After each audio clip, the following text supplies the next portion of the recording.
Did you know? How many wives did Henry VIII have? We make it 2. Or 4 if you're a Catholic. Henry's 4th marriage to Anne of Cleves was annulled. This is very different from divorce. Legally, it means the marriage never took place. There were 2 grounds for the annulment. Anne and Henry never consummated the marriage, that is, they never had intercourse. Refusal or inability to consummate a marriage is still grounds for annulment today. In addition, Anne was already betrothed to Francis, Duke of Lorraine, when she married Henry. At that time, the formal act of betrothal was a legal bar to marrying someone else.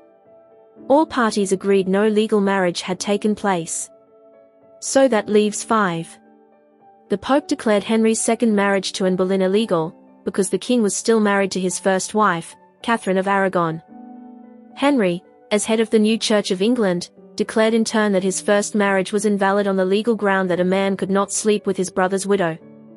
The king cited the Old Testament, which he claimed as a God's law, whether the Pope liked it or not.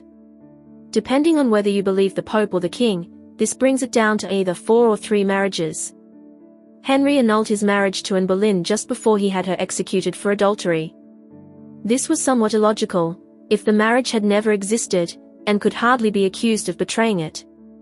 He did the same with his 5th wife, Catherine Howard. All the evidence suggests she was unfaithful to him before and during their marriage. This time, Henry passed a special act making it treasonable for a queen to commit adultery. Once again, he also had the marriage annulled. So that makes for annulments, and only 2 incontestably legal marriages. Apart from Henry's last wife, Catherine Parr, who outlived him, the lady who got off lightest was Anne of Cleves. After their annulment, the king showered her with gifts and the official title of a beloved sister. She visited court often, swapping cooks, recipes, and household gadgets with the man who had never been her husband. Jeremy Clarkson, he had major commitment problems, didn't he? I imagine, every time, he said, "Oh, it's not you. It's me." And then, I suppose, they had a trial separation, which involved a brief trial and a very major separation. Thanks for watching.